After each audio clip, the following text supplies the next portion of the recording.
Welcome back, guys. Today we are talking about friendship with Laura Tremaine, who is the author of the book, The Life Council 10 Friends Every Woman Needs. Welcome to the show, Laura.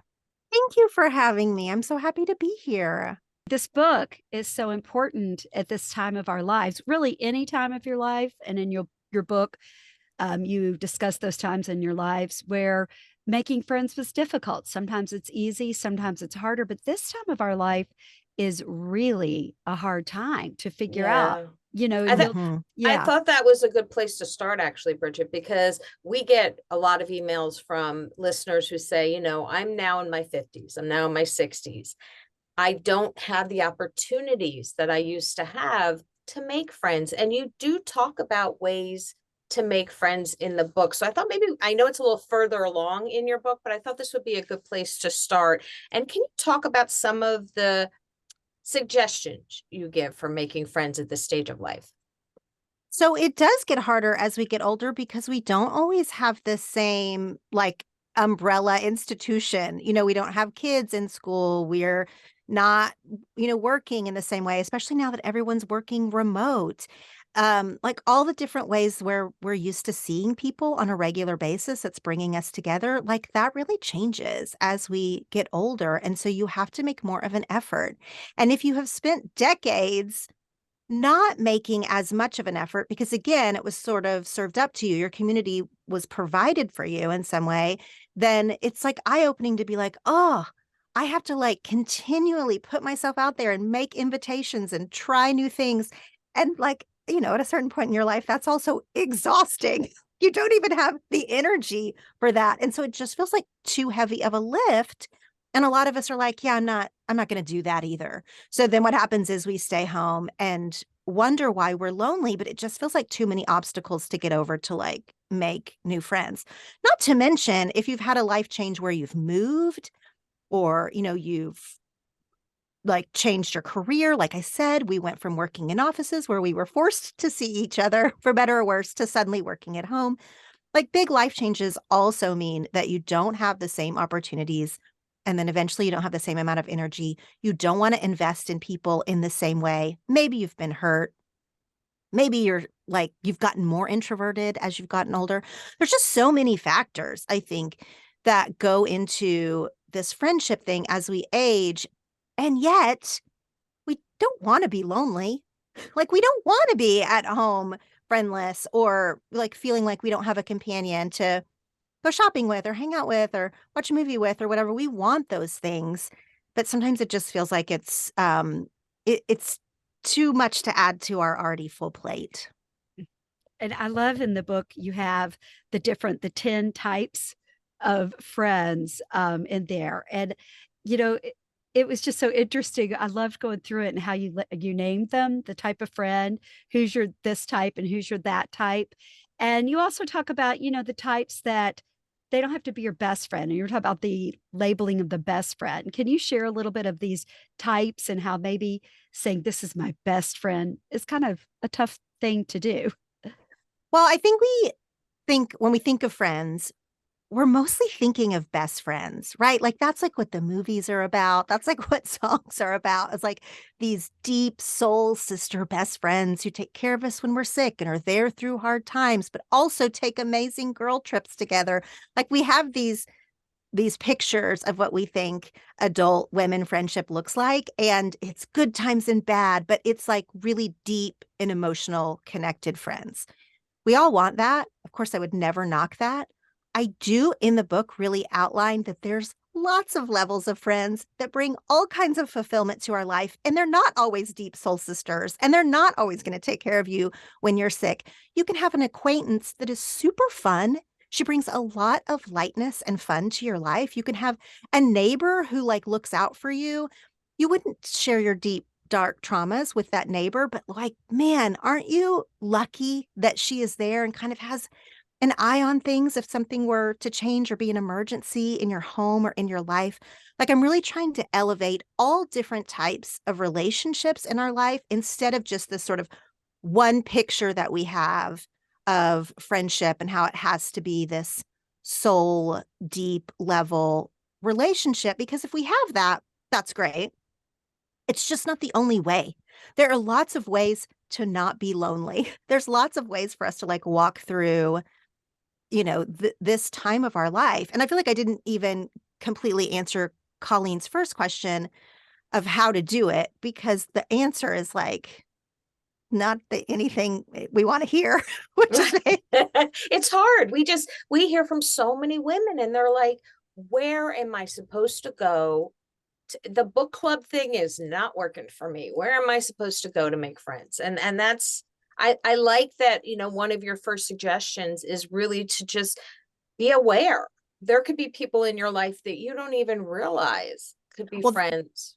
Yeah, that's my first thing that I talk about throughout the book, is to take stock of your own landscape. I don't feel like everyone needs to go out and make a new friend. That's very daunting. Again, that seems exhausting or vulnerable. That there are already people in our life that can be companions in our day. So that's the first thing.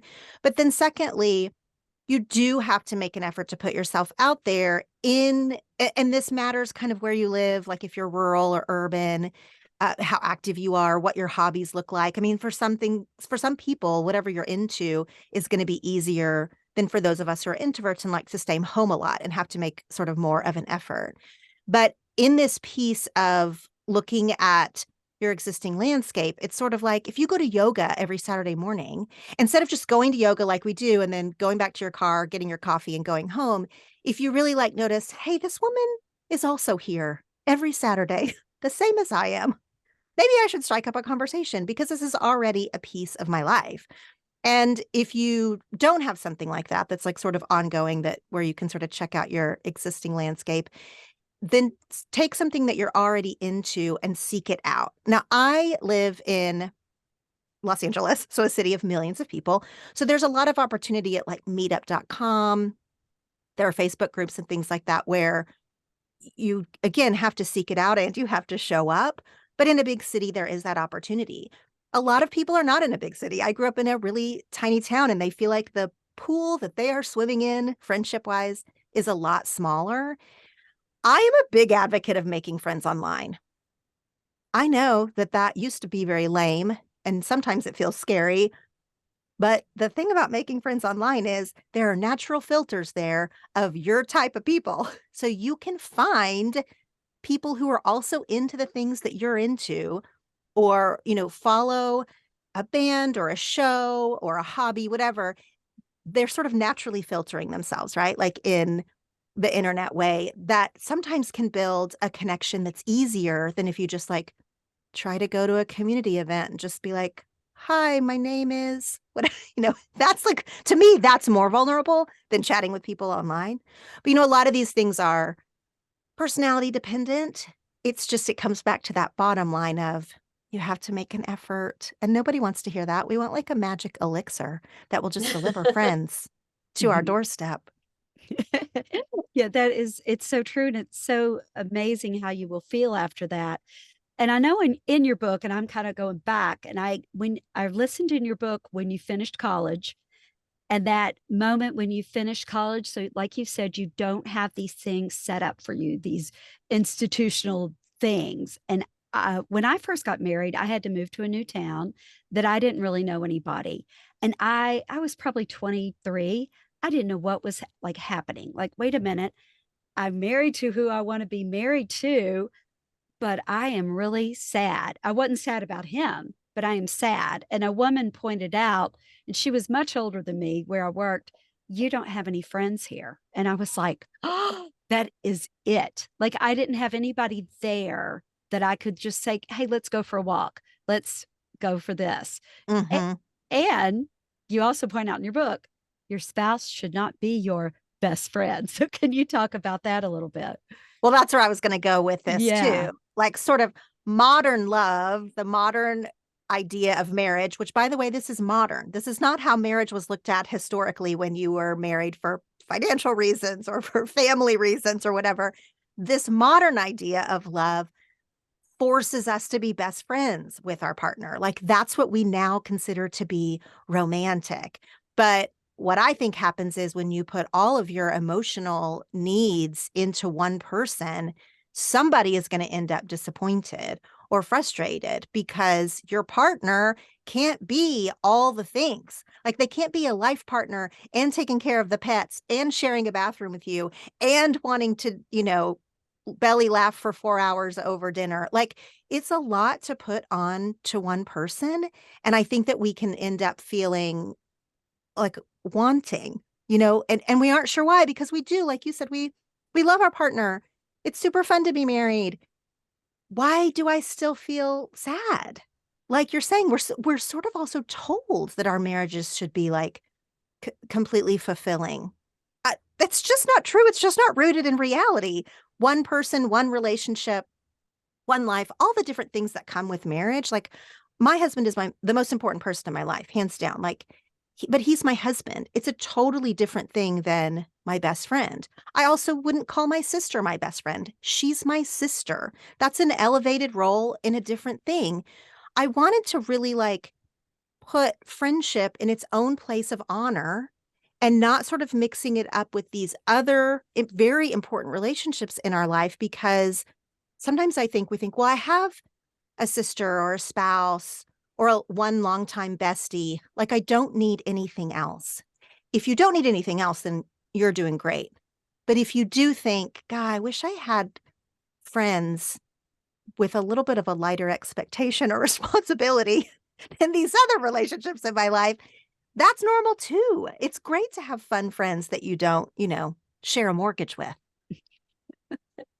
You know, one of the things I noticed in the book is you do list 10 different, actually, I thought it was 11, but Well, 10 there's 10 and then there's the empty chair. Okay, so we don't count the empty chairs. I'm like, I recounted. I'm like, okay, I'm missing something.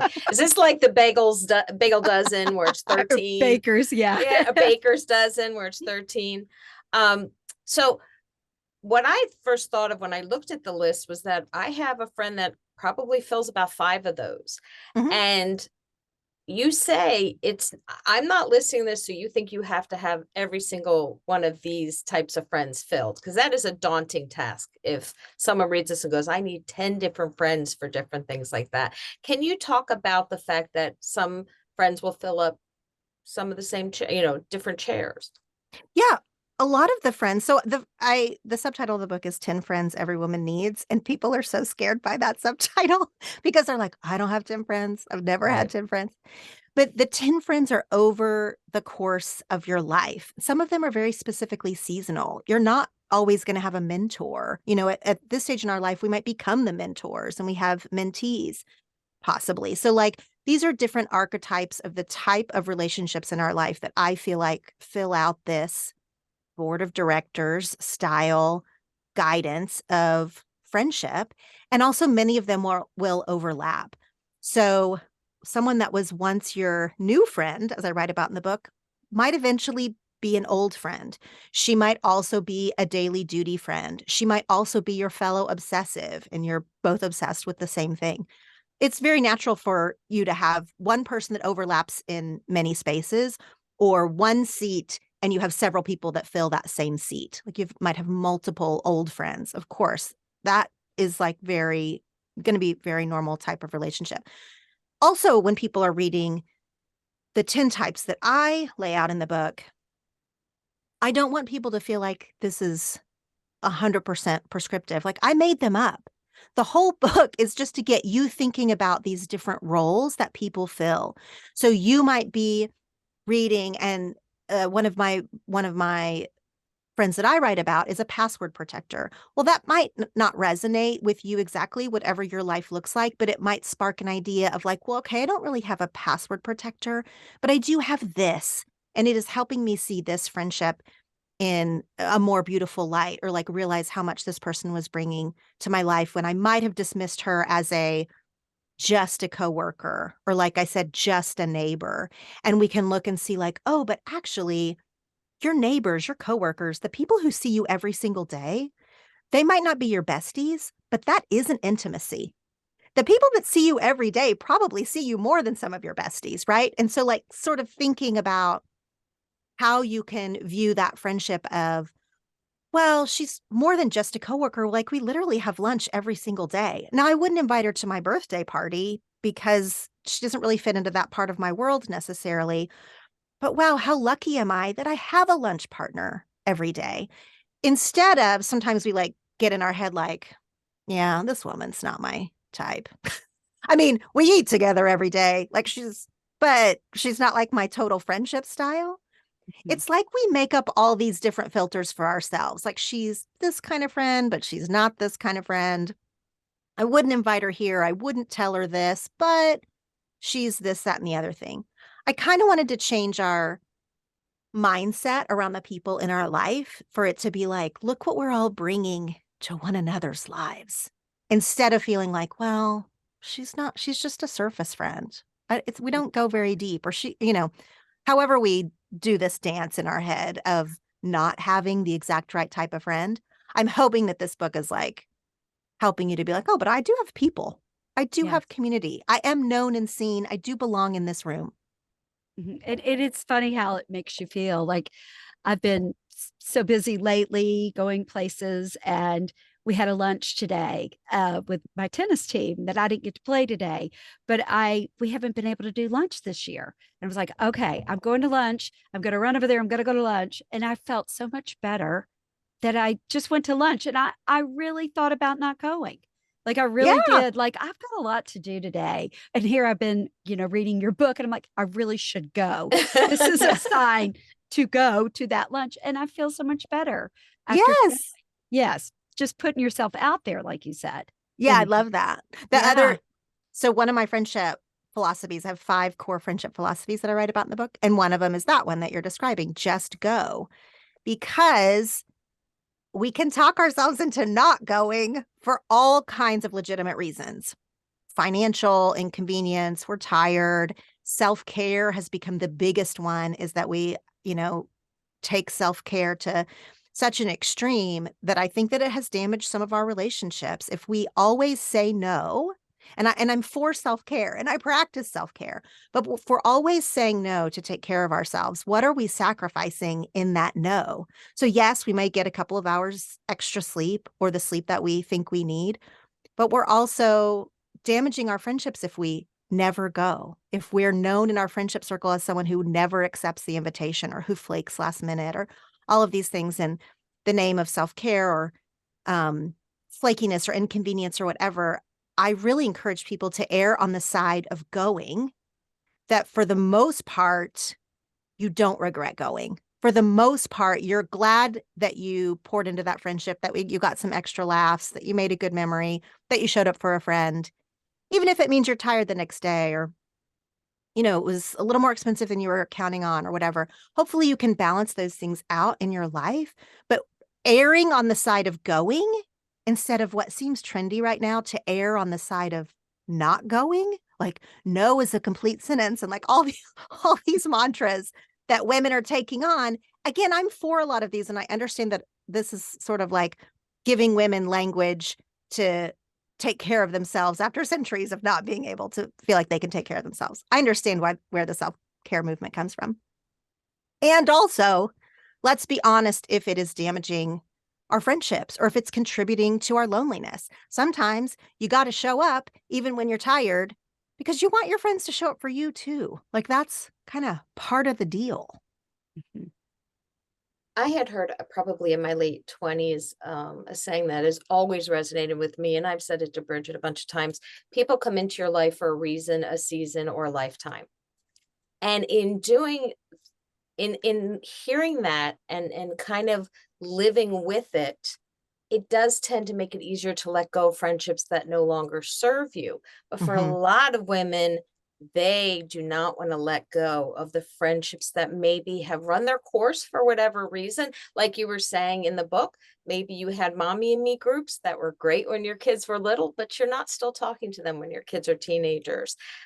Can you talk a little bit about how letting go of a friendship can actually be something positive when you might be a little lonely, but the friends you have aren't the friends you really at this stage should be pursuing? Yes, letting go of a friendship with love is like can be the equivalent of when you like deep clean your house and you're like, okay, I can breathe a little better. I feel a little better. I don't have this weight of obligation or, tension that maybe this friendship is sort of brought into my life.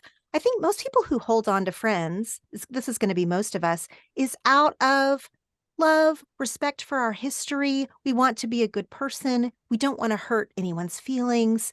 Like most of us are coming from this with really good intentions or a really good heart, and that we don't want to leave friendships behind.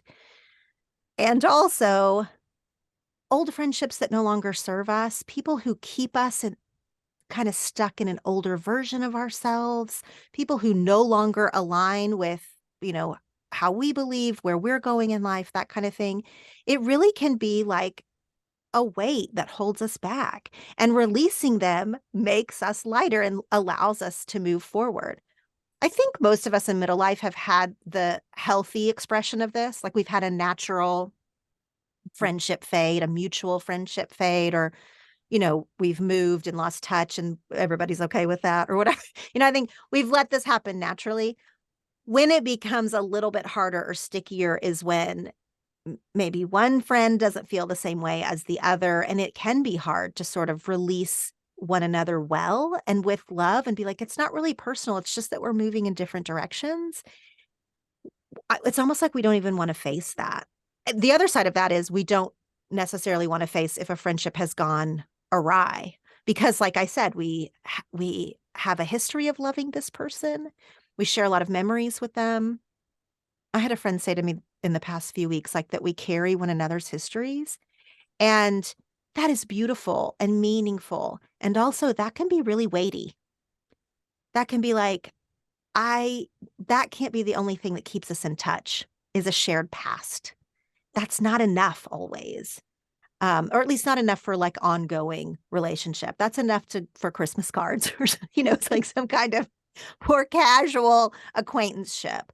But like, I just cannot, I have to remove this obligation to check in with you and invite you and all of this sort of off my plate. And I understand if I have to be removed off yours, but that is so much easier said than done, right? Like Oh, yeah. that's emotional. Friendship breakups, which I write about in the book as the empty chair, are hard. They are, yeah, that is really something, like you said, it's just easier. I've moved, and people that I was perfectly fine with, I've just moved, and so we don't see each other, or our friends were friends, and that's because our friends, our children were friends, and that's why we became friends. But yeah, I mean, I've had a few emotional, like completely, we're done. And it's like a breakup. It's like a big major breakup, like not Yeah. just a friend breakup, but it's a major breakup where you're mourning, that, and you feel terrible about it. But yeah, the empty chair was really amazing there, in the book. Do you I really liked the battle buddy. Yes. I love the battle buddy. Can you talk a little bit about that one?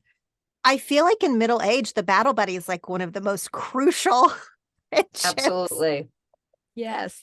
Not that we don't have battle buddies when we're young. We do. The battles are different, right? And so in middle life, when marriages end, there's a diagnosis. There's a lot of things that happen in this middle part of our life where battle buddies are crucial to lean into. So I describe battle buddy in the book as just someone who's going through the same battle that you are. When you're going through something, your friends who aren't exactly going through it can be very supportive, and they walk alongside you, and that is so important. There's something very different with someone who is fighting that same battle, and you can do it with each other. You're understanding parts and nuances and the roller coaster of this particular struggle. Like, they're the only ones that can understand it in that same way. Unlike someone who's just observing or trying to be loving or whatever, a battle buddy is like linked arms with you, and we are going to walk through this fire together. And this can be as deep or as heavy as you want to. This can be as light or as deep, however you want to make it. It can be on the lighter side of whatever a battle is, or it can be on the heaviest, hardest battles that we fight in our life. And having someone there, like, it's just almost irreplaceable. I also write about how sometimes battle buddies are portrayed as, like I said, till the end of time, life or death type of friends. I also want to shift our thinking that sometimes battle buddies, they're only our primary relationship when we're in the battle.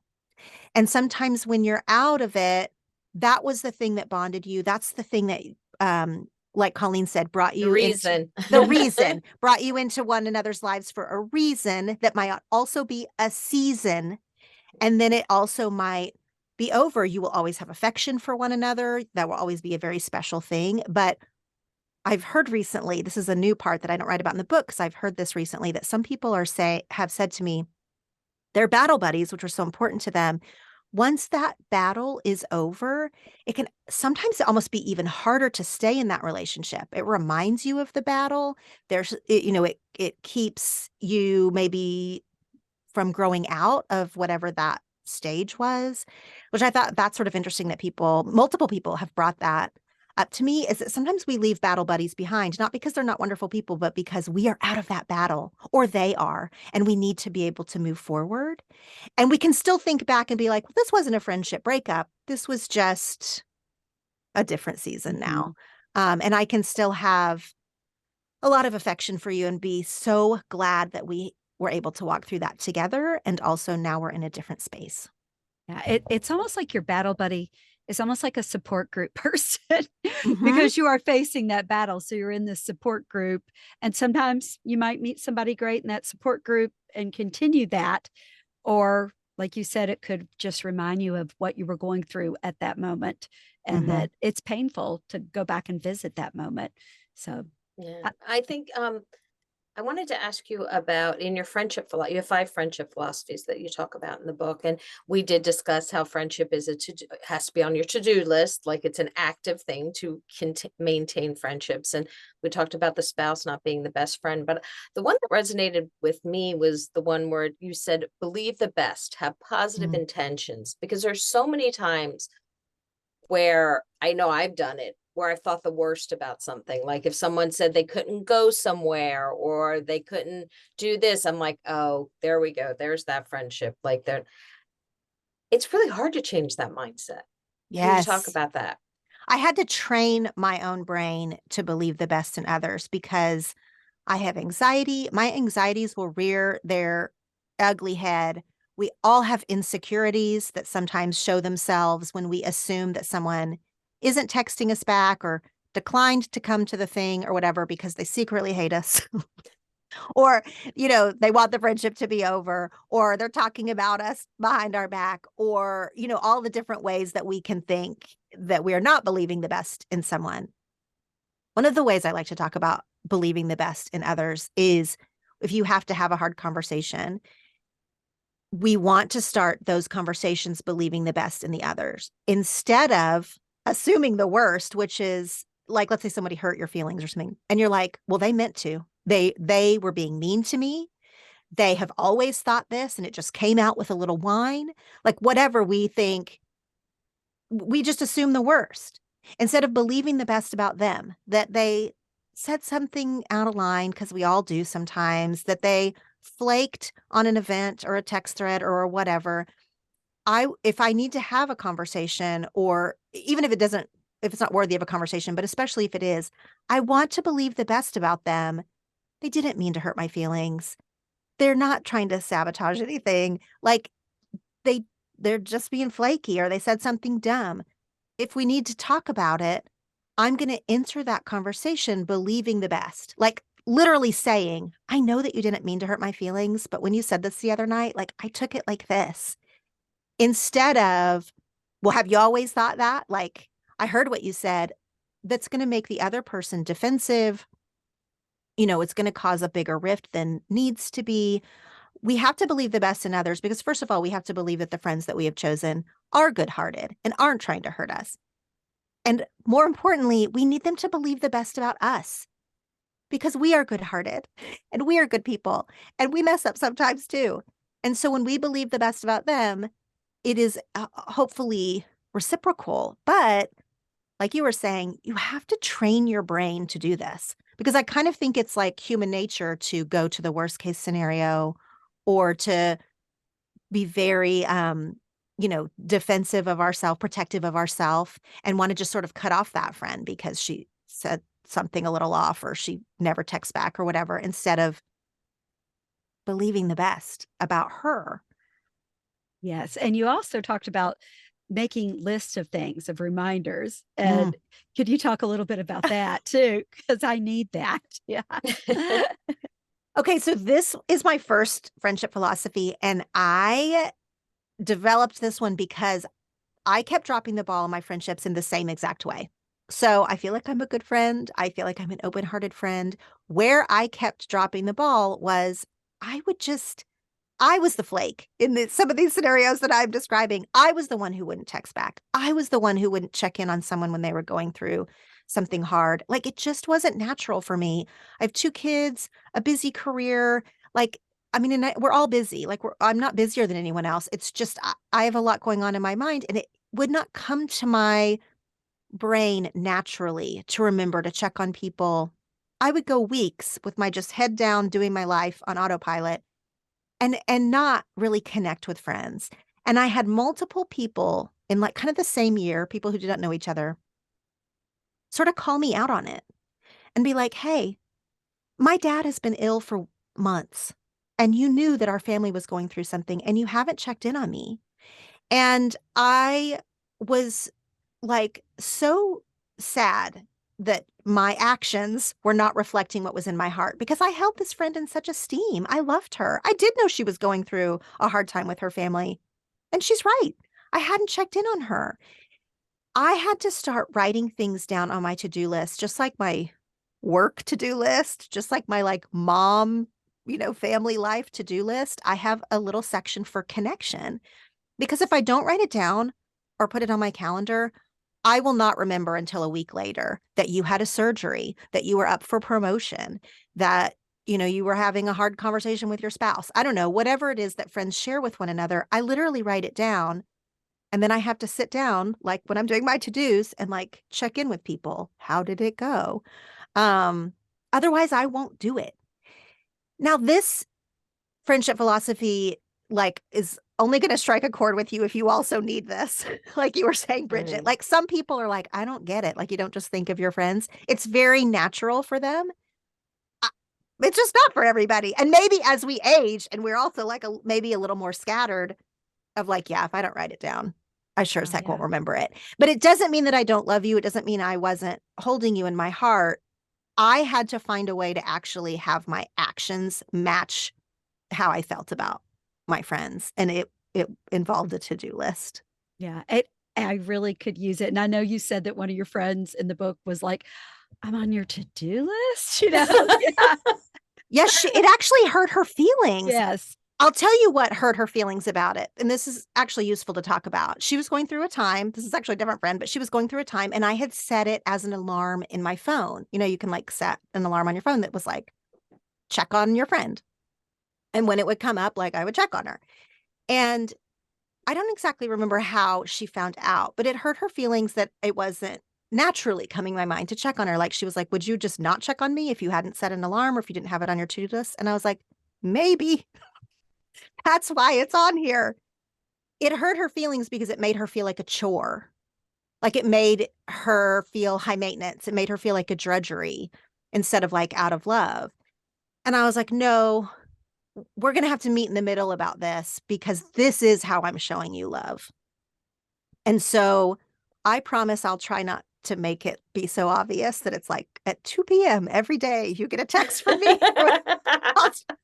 I'll try to make it be less obvious if you just let it go that this is how I do friendship. And that, we're just going to have to meet in the middle. Again, some of these things are just very personality driven, but I hoped throughout the book I was giving different examples of like, if your personality works like this, or if you feel like this, maybe this will help. No, I think it definitely, when you're talking about positive intentions, your intentions were good, so that you were showing that you cared. And there are so many great, you describe a lot of your friendships and you give hints. And I think the section on making friends at our age especially is really great for women to get the suggestions. So the Life Council, 10 friends every woman needs. Thank you so much, Laura, for coming on the show today. We appreciate it. This was so fun. Y'all are fun to talk to. Oh, well, it was Aw, really thank fun. you, Thank too. you. A fun book, and you've got your podcast as well, Right. and just all kinds of 10 things to tell you. And it's just, check her out. And you have another book that you've published previously as well. And I'm sitting here going, what's that? What is it? Sort of? No, that was your podcast. What was the name of your Share other your book? stuff. I'll go first. Yes, Yeah. share your stuff. Yes, yes. So very fun to read, very easy to read, and very applicable. So thank you so much. Thank Thanks, you. friends.